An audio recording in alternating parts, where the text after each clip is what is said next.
मार्गशीर्ष मास के शुक्ल पक्ष की एकादशी को मोक्षदा एकादशी, मौन एकादशी, गीता जयंती के नाम से जाना जाता है। पर एकादशी तिथि का आरंभ 22 दिसंबर 2023 शुक्रवार की सुबह 8:17 से हो जाएगा, जो कि 23 दिसंबर 2023 शनिवार की सुबह 7:12 पर एकादशी तिथि समाप्त हो जाएगी। सूर्योदय व्यापिनी द्वादशी युक्त शुद्ध हरिवासर मोक्षदा एकादशी एवं गीता जयंती का महापर्व 23 दिसंबर 2023 शनिवार के दिन ही मनाया जाएगा तथा इसी दिन सभी भक्तजनों एवं माताओं बहनों को एकादशी का व्रत रखना है। और इस एकादशी व्रत का पारना यानी व्रत खोलने का जो समय रहेगा वह 24 दिसंबर 2023 रविवार की सुबह 7:26 से लेकर के 8:26 के बीच में आपको कर लेना चाहिए। अगले दिन कोई और व्रत हो जैसे प्रदोष का व्रत या रविवार का व्रत, तो ऐसे में आपको फल या फलहारी वस्तु से ही आपको व्रत का पालना करना चाहिए। भक्तजनों, माताओं बहनों, सादर जय श्री कृष्ण। हमारे YouTube चैनल में आप सभी का बहुत बहुत स्वागत है। सबसे पहले आपको और आपके पूरे परिवार को मोक्षदा एकादशी एवं गीता जयंती की बहुत बहुत शुभकामनाएं एवं बधाइयाँ। भगवान श्री लक्ष्मी नारायण जी का भरपूर आशीर्वाद आप सभी के जीवन पर निरंतर बना रहे। इसी प्रकार आप सभी सदैव स्वस्थ रहे, व्यस्त रहे, मस्त रहे और निरंतर उन्नति तथा प्रगति को प्राप्त करते रहे।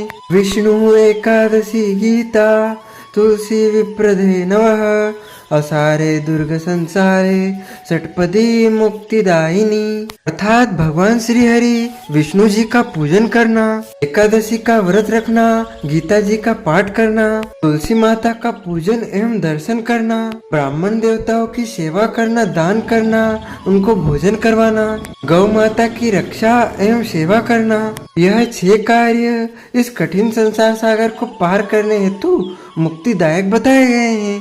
एकादशी का जो व्रत है वह सभी व्रतों में महत्वपूर्ण व्रत माना जाता है। जितने भी संसार में सनातन धर्म में व्रत होते हैं उनमें सबसे बड़ा यदि कोई व्रत है तो वह एकादशी का व्रत है।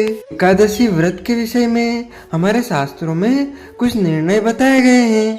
विष्णु पंचक के जो नियम हैं उनका पालन सभी को करना चाहिए। एकादशी 2 प्रकार की होती है। पहला प्रकार होता है संपूर्ण और दूसरा प्रकार होता है विद्या। जिस तिथि में केवल एकादशी ही होती है, अन्य किसी तिथि का मिश्रण नहीं होता है, उसे संपूर्ण एकादशी कहते हैं। विद्या एकादशी 2 प्रकार की होती है, पूर्व विद्या और पराविद्या।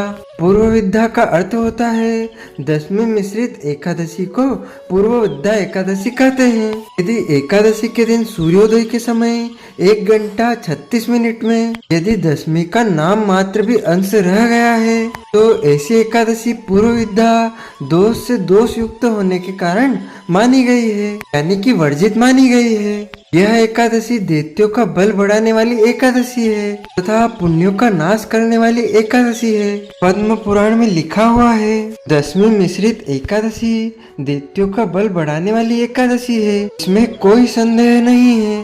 पराविद्या का अर्थ होता है द्वादशी मिश्रित एकादशी को पराविद्या एकादशी कहते हैं। द्वादशी मिश्रित एकादशी सर्वदा ग्रहण करने योग्य है, इसीलिए भक्तों को पराविद्या एकादशी का ही व्रत रखना चाहिए। ये एकादशी व्रत का पालन करने से भक्ति में पुण्य में वृद्धि होती है। दशमी मिश्रित एकादशी से पुण्य का क्षय होता है। एकादशी व्रत के विषय में पद्म पुराण में एक प्रसंग आता है कि जब भगवान का वाराह अवतार हुआ था और वाराह भगवान तथा हिरण्यक्ष का युद्ध चल रहा था, तब भगवान नारायण बार बार प्रयास करने पर भी उस राक्षस का वध नहीं कर पा रहे थे। तब ब्रह्मा जी ने प्रश्न किया कि हे नारायण, यह राक्षस तो आपकी दृष्टि मात्र से ही मृत्यु को प्राप्त हो जाना चाहिए, लेकिन ऐसा क्यों नहीं हो पा रहा है? आप इसका वध क्यों नहीं कर पा रहे हैं? तब भगवान बोले कि ब्रह्मा जी, शुक्राचार्य की माया से मोहित होने के कारण कुछ ब्राह्मण देवता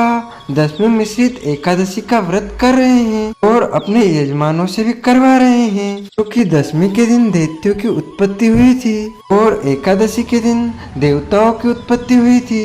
इसीलिए दसवीं मिश्रित एकादशी का व्रत करने से दैत्यों का बल बढ़ता है और द्वादशी युक्त एकादशी का व्रत करने से देवताओं का बल बढ़ता है। ब्राह्मणों के दसवां विद्या एकादशी का व्रत करने से इस राक्षस का बल बढ़ रहा है और यह मृत्यु को प्राप्त नहीं हो पा रहा है। जो मनुष्य दसवीं युक्त एकादशी का व्रत करते हैं उसके अंदर आसुरी शक्ति की वृद्धि होती है।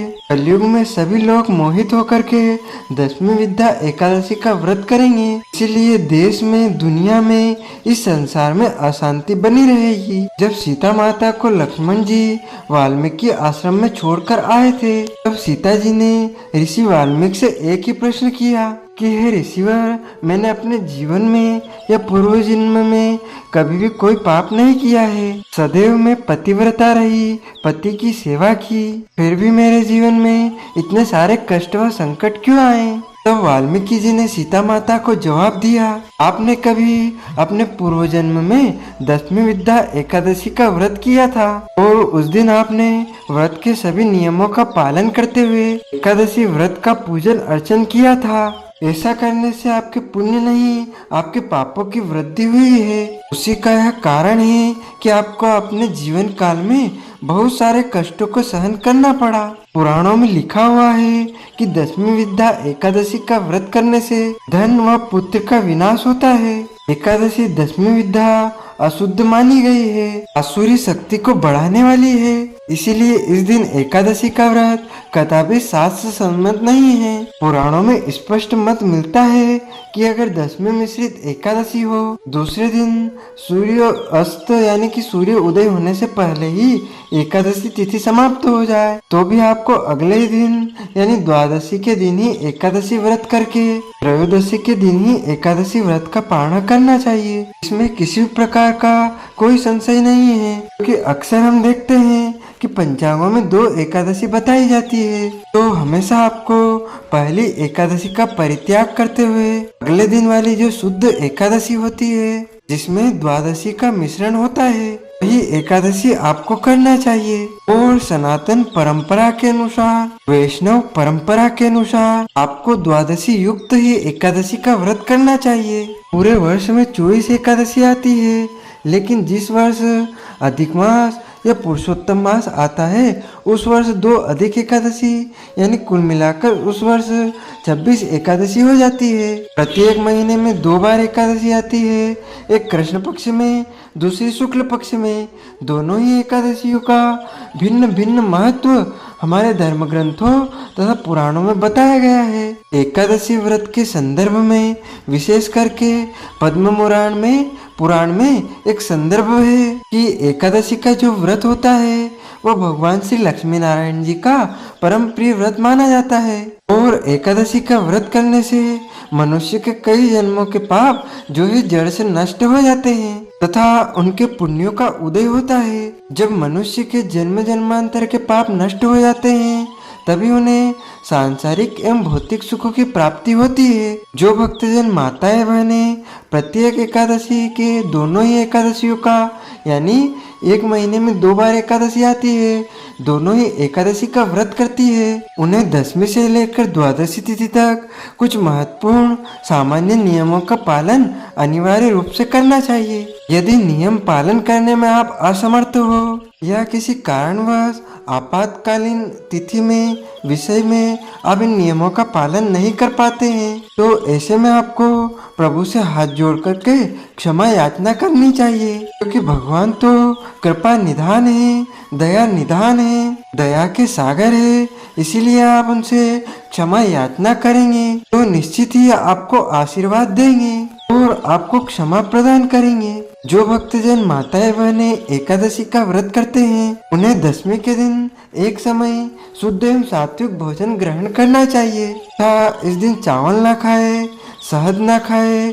चावल लहसुन, प्याज, मांस, मदिरा, कटहल की सब्जी, मसूर की दाल का उपयोग भोजन में बिल्कुल ना करें। दसवीं के दिन पराया अन्न अर्थात दूसरे के घर का भोजन ग्रहण नहीं करना चाहिए। यदि किसी कारणवश आपातकालीन परिस्थिति में आपको दूसरे के घर का भोजन करना पड़े तो ऐसे में आपको उस भोजन के प्रायश्चित के निमित्त कुछ न कुछ दान पुण्य कर देना चाहिए। दसवीं के दिन ब्रह्मचर्य का पालन करें तथा एकादशी के दिन शुद्ध सात्विक तन मन को शुद्ध करके ही एकादशी व्रत का प्रारंभ करना चाहिए। एकादशी के दिन सुबह जल्दी उठ करके स्नान करके पूजा अर्चना करके भगवान के सामने बैठ करके प्रभु को साक्षी करके आपको एकादशी व्रत का संकल्प धारण करना चाहिए। पद्म पुराण के उत्तरखंड के अध्याय 64 में श्लोक नंबर 34 में लिखा हुआ है, हे कमल नयन, हे वासुदेव, हे अच्युत, मैं एकादशी के दिन निराहार रहकर दूसरे दिन ही भोजन करूँगा।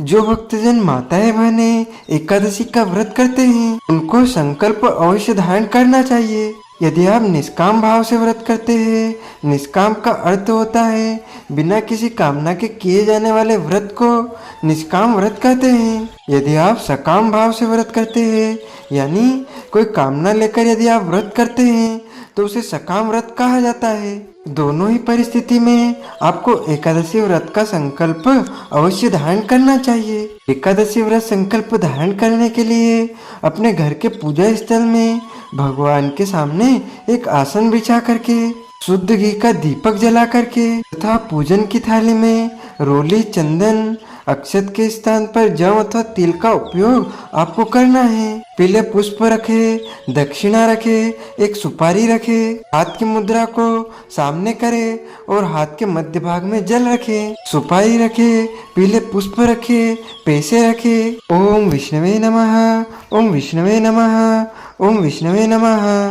तिथिर्विष्णुस्तथा वारो नक्षत्रं विष्णुरेव च योगश्च करणं चैव सर्वं विष्णुमयं जगत्। ओम विष्णुर्विष्णुर्विष्णु श्रीमद्भगवतो महापुरुषस्य विष्णुराज्ञः प्रवर्तमानस्य अद्य ब्राह्मणोरिदि द्वितीयपरार्धे श्री श्वेताहार कल्पे वैवस्वतमन्तरे अष्टविंशतमे कलियुगे कलि प्रथम चरणे जम्बूद्वीपे भारतखंडे भारतवर्षे आर्यवृत्तांतर्गत ब्रह्मवर्तेक देशे अवंतिकायां विशाले क्षेत्रे मध्य प्रदेशे देवास मंडलांतर्गते देवास नगरे संवत् 2080 मासानां मासे पुण्य पवित्र मासे मार्गशीर्ष मासे शुभे ही शुक्ल पक्षे ही एकादश्यां पुण्यतिथोः मंदवासरांगतायाः भरणी दिवस नक्षत्रे ही मेष राशि स्थिते श्री चंद्रे ही मेष राशि स्थिते श्री देवराज गुरुः धनु राशि स्थिते श्री सूर्य ही शेषेषु ग्रहेषु यथा यथम राशि स्थितेषु एवं ग्रह गुण गण विशेषण विशिष्टयाम शुभ पुण्यतिथोः। अब बोलिएगा मम आत्मनः। अब आप अपने नाम व गोत्र का उच्चारण करिएगा। यदि आपको अपना गोत्र याद नहीं है तो आप ब्रह्म गोत्र बोलकर भी अपने गोत्र का उच्चारण कर सकते हैं। मम सपरिवारस्य सकुटुम्बस्य जनानाम आयुः आरोग्यः वीर्य अभिवर्ध्यर्थम आदिदेविक आदिभौतिक आध्यात्मिकः त्रिविधतापोपशमनार्थम वात पित्त कफजन दोष परिहारार्थम नवग्रह देवता प्रसन्नार्थम सर्व देवता प्रसन्नार्थम कुल देवता प्रसन्नार्थम भगवते श्री कृष्णचंद्र परमात्मने नमो नमः। श्री लक्ष्मी नारायण देवता प्रीत्यर्थम च पितृ देवता प्रीत्यर्थम च अद्य दिवसे मोक्ष एकादश्यां व्रत कर्माहम अहम करिष्ये। संकल्प प्रभु को समर्पित करने के बाद हाथ जोड़ करके प्रभु से निवेदन करें, भगवान से प्रार्थना करें कि हे भगवान, आज हम मोक्षदा एकादशी का व्रत धारण करने जा रहे हैं। आप हमें पूरी शक्ति एवं सामर्थ्य प्रदान करें कि पूरे विधि विधान से नियमों का पालन करते हुए आज हम एकादशी व्रत धारण करेंगे और इनमें किसी प्रकार की कोई गलती हो जाए, त्रुटि हो जाए तो हमें अबोध बालक जान करके क्षमा प्रदान कर देना। इस प्रकार आपका एकादशी का व्रत आरंभ हो जाएगा। एकादशी के दिन सुबह सूर्य भगवान को अर्घ्य प्रदान करें, माता पिता को प्रणाम करें, तुलसी जी का पूजन करें, तुलसी जी के यहाँ दीपक लगाएं। कई लोग कहते हैं कि इस दिन तुलसी जी को जल नहीं देना चाहिए, यह दीपक नहीं लगाना चाहिए, यह पूजन नहीं करनी चाहिए। यह बिल्कुल गलत धारणा है। किसी भी शास्त्र में ऐसा कोई प्रमाण नहीं है कि तुलसी जी को प्यासा रखा जाए या उनकी पूजन न करें, बल्कि रविवार के दिन तुलसी जी का स्पर्श करना वर्जित माना गया है। आप चाहें तो जल प्रदान कर सकते हैं, पूजन भी दूर से कर सकते हैं। तो यदि आप एकादशी का व्रत कर रहे हैं तो आप तुलसी जी से आज्ञा लेकर के तुलसी जी के पत्ते तोड़ सकते हैं, कोई दोष नहीं लगेगा। यदि आपके मन में कोई भ्रम है, संशय है, तो एक दिन पहले ही आप तुलसी पत्र तोड़ करके उनका उपयोग आप एकादशी के दिन कर सकते हैं। एकादशी के दिन किसी भी मनुष्य को अन्न नहीं खाना चाहिए, चावल ग्रहण नहीं करना चाहिए, दाल रोटी ग्रहण नहीं करना चाहिए। उस दिन केवल फलाहार करे। वैसे तो सर्वोत्तम फलाहार गाय का दूध एवं सभी प्रकार के फल माने गए हैं। इसके अलावा ड्राई फ्रूट्स, सूखे मेवा जैसे मखाना, नमकीन मखाना या अन्य प्रकार के फलाहारी पदार्थ जैसे साबूदाना, दाना, आलू चिप्स वह सभी प्रकार के जो फल होते हैं वो फलाहार की श्रेणी में माने जाते हैं। लेकिन ध्यान रखें, इस दिन आपको अपने घर में लहसुन, प्याज, मांस, मदिरा का उपयोग बिल्कुल भी नहीं करना चाहिए। घर में पूर्ण रूपेण शुद्धता एवं पवित्रता बनाकर ही आपको एकादशी व्रत रखना चाहिए। तो भक्तजनों, माताओं, बहनों, हमारा आपसे एक अनुरोध है, हमारे इस ज्ञानवर्धक वीडियो को अधिक से अधिक शेयर कीजिएगा, लाइक कीजिएगा तथा कमेंट में जय श्री कृष्ण अवश्य लिखिएगा तथा मोक्षदा एकादशी सुनने के लिए, कथा सुनने के लिए हमारे चैनल को सब्सक्राइब अवश्य कर लीजिएगा। आपको और आपके पूरे परिवार को सादर जय श्री कृष्ण, सादर धन्यवाद।